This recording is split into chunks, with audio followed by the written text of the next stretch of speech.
50 বছরের কূটনৈতিক সম্পর্ক রয়েছে চীনের সাথে।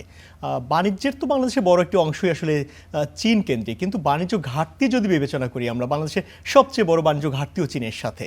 আমরা তো অনেক বেশি আমদানি করি সেখান থেকে, রপ্তানিতে কেন আমরা আসলে পিছিয়ে, সেখানে বাজারে কেন আমরা বাংলাদেশ প্রবেশ করতে পারছি না? বাণিজ্য ঘাটতির প্রসঙ্গটা আসলে আমাদের দেশে যেভাবে রিপ্রেজেন্ট করা হয় খুব নেগেটিভলি, ব্যাপারটা এরকম না। আমি যদি চীনের এক্সাম্পলটা ধরি, আমরা চীন থেকে মূলত আমদানি করি হচ্ছে আমাদের শিল্পের কাঁচামাল, যন্ত্রাংশ এবং রিলেটেড যে সার্ভিসেসগুলো হয়, সফটওয়্যারস অ্যান্ড আদার্স, এবং অল্প কিছু কমিউনিটি প্রোডাক্ট, কমোডিটি গুডসও আছে এর মধ্যে। তো আমরা চীন থেকে যে আমদানিটা করছি তার মেজরিটি আমরা ভ্যালু এড করে এক্সপোর্ট করছি অন্যান্য দেশে। সো আমাদের টোটাল এক্সপোর্টের মধ্যেই কিন্তু চীন থেকে ইম্পোর্ট করা যে পণ্য আছে সেটা সন্নিবেশিত থাকে, মানে কাঁচামালের তো বড় একটি যোগানও দিচ্ছে চীন। জি।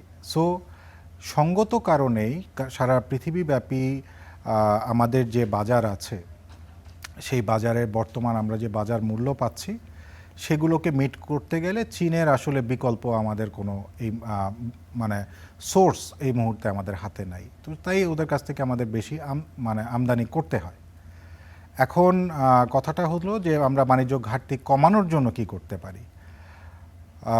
দেখুন, প্রত্যেকটা দেশেরই একটা ইম্পোর্ট বাস্কেট, একটা এক্সপোর্ট বাস্কেট থাকে, এবং প্রতিটা দেশ তার প্রয়োজন মাফিক বিভিন্ন ধরনের পণ্য আমদানি করে। আমাদের যে এক্সপোর্ট বাস্কেট আছে, যে ধরনের পণ্য আমরা বেশি এক্সপোর্ট করি, এখনও পর্যন্ত চীনের ইম্পোর্ট বাস্কেটে আসলে এই জিনিসগুলোর খুব বেশি চাহিদা নাই। আমরা যদি গার্মেন্টস এবং টেক্সটাইলের কথা বলি, চীন বর্তমানে বিশ্বের 1 নাম্বার প্রডিউসার অফ গার্মেন্টস এবং টেক্সটাইল। তাদের ব্যাকওয়ার্ড লিঙ্কেজ, তাদের ফরওয়ার্ড লিঙ্কেজ, তাদের এফিসিয়েন্সি, তাদের ইকোনমি অফ স্কেল, তাদের ইনোভেশন, এগুলোর সাথে আসলে এখনও পর্যন্ত আমাদের ম্যাচ করার মতো স্ট্যান্ডার্ড আমরা অর্জন করতে পারি নাই, but we are on the process.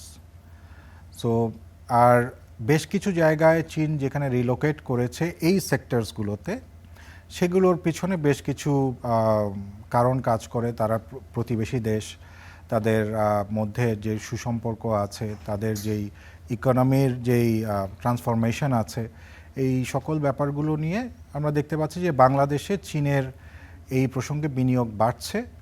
সামনের দিনে যদি আমরা আমাদেরকে আপস্কেল করতে পারি, হয়তো বিনিয়োগের মাধ্যমে আমরা ট্রেড গ্যাপটা কিছুটা কমিয়ে নিয়ে আসতে পারি।